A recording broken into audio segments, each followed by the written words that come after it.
General, I want to turn to the China threat. You were really among the first people to come on this program and raise the red flag about China. You told us that they were building a very strong military. We know that they've got the largest Navy in the world. Well, the Director of National Intelligence, John Ratcliffe, joined me on Sunday Morning Futures this weekend to talk about the intelligence that shows the Chinese Communist Party and what it's doing. Here's John Ratcliffe.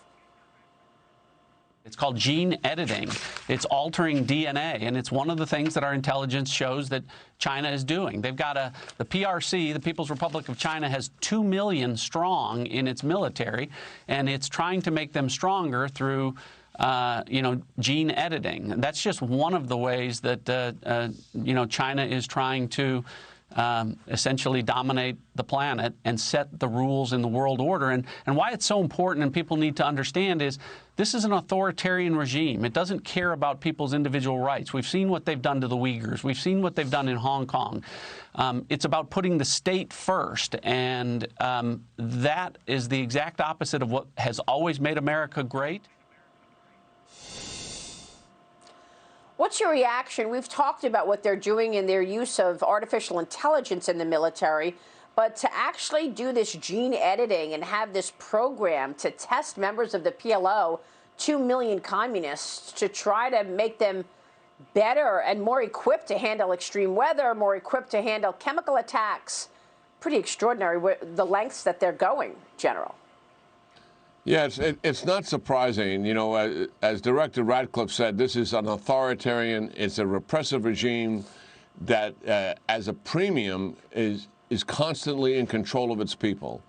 And the fact that they're trying to use gene editing tools to change the nature of human beings is not surprising, because this is who they really are. And we had that similar experience, did we not?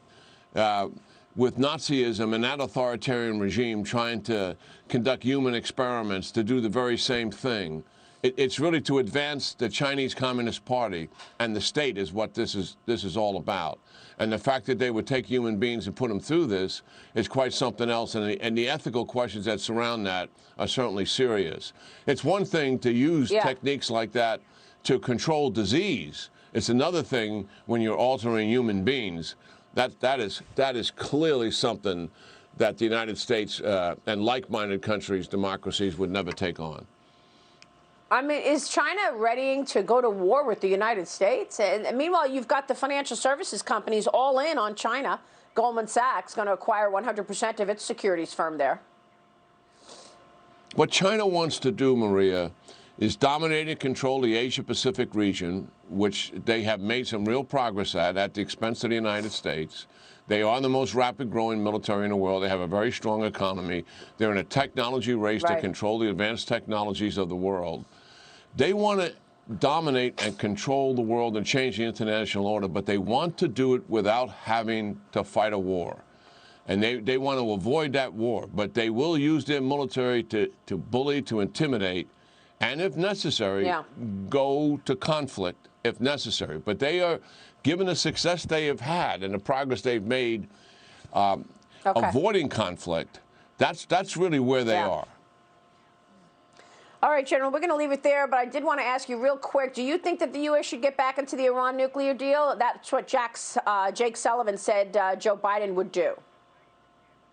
I don't think we should get back into the nuclear deal as it was previously constructed, because we know it's flawed. I think they have unbelievable leverage from the Trump administration in terms of the sanctions, the progress made with the Arabs and the Israelis to leverage the Iranians and get a better deal. They have that opportunity before them. Don't just knee-jerk and remove the sanctions. Use some leverage against them. I think the Iranians would have come forward and negotiated with President Trump if he was reelected, because they're in a very desperate situation. We have leverage now that we did not have in 2014 and 2015. All right, General, we'll be watching. Thanks so much. Good to see you this morning, sir.